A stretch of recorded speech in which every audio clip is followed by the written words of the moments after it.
മറ്റൊരു പ്രധാന വാർത്ത ലൈഫ് മിഷൻ കോഴക്കേസിൽ മുഖ്യമന്ത്രിയുടെ മുൻ പ്രിൻസിപ്പൽ സെക്രട്ടറി എം ശിവശങ്കരനെ റിമാൻഡ് ചെയ്തു. അന്വേഷണ സംഘം കസ്റ്റഡി കൂട്ടിച്ചോദിച്ചില്ല. അതേസമയം കേസിൽ ശിവശങ്കർ ജാമ്യാപേക്ഷ നൽകിയിട്ടുണ്ട്. അശ്വതി വിവരങ്ങളുമായി ചേരുന്നു. അശ്വതി, അന്വേഷണ സംഘം കസ്റ്റഡി കൂട്ടിച്ചോദിച്ചിട്ടില്ല, കാരണം ചോദ്യം ചെയ്യൽ പൂർത്തിയായോ?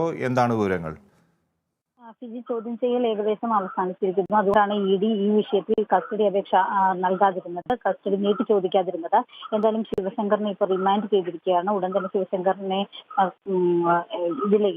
ജയിലിലേക്ക് മാറ്റാനുള്ള സാധ്യതകളാണ് ഇപ്പോൾ നിലവിലിരിക്കുന്നത്. കോടതി നടപടിക്രമങ്ങൾ ഇനിയും അവസാനിച്ചിട്ടില്ല. അടച്ചിട്ട മുറിയിലാണ് കോടതി നടപടികൾ നടന്നുകൊണ്ടിരിക്കുന്നത്. ശിവശങ്കറിന്റെ അഭിഭാഷകന്റെ ആവശ്യപ്രകാരമാണ് ഇത്. രാവിലെ നടപടിക്രമങ്ങൾ ആരംഭിച്ച സമയത്ത് അടച്ചിട്ട മുറിയിലായിരുന്നില്ല. പക്ഷേ ശിവശങ്കറിന്റെ അഭിഭാഷകൻ ഇതിന് അടച്ചിട്ട മുറിയിൽ വേണമെന്നൊരു ആവശ്യം പറയുകയും മാധ്യമപ്രവർത്തകരടക്കമുള്ളവരെ അവിടെ നിന്ന് മാറ്റുകയുമായിരുന്നു.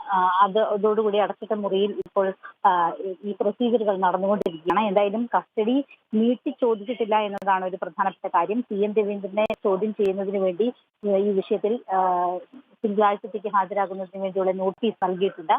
അതിനിടയിലാണ് ഇപ്പോൾ ശിവശങ്കറിന്റെ കസ്റ്റഡി കാലാവധി അവസാനിച്ചിരിക്കുന്നത്.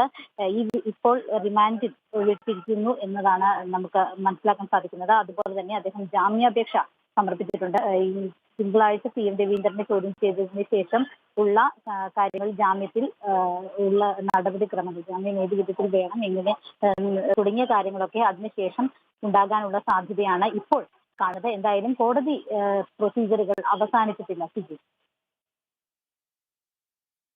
പ്രിൻസിപ്പൽ സെക്രട്ടറി എം ശിവശങ്കരനെ റിമാൻഡ് ചെയ്തു. അന്വേഷണ സംഘം കസ്റ്റഡി കൂട്ടി ചോദിച്ചില്ല.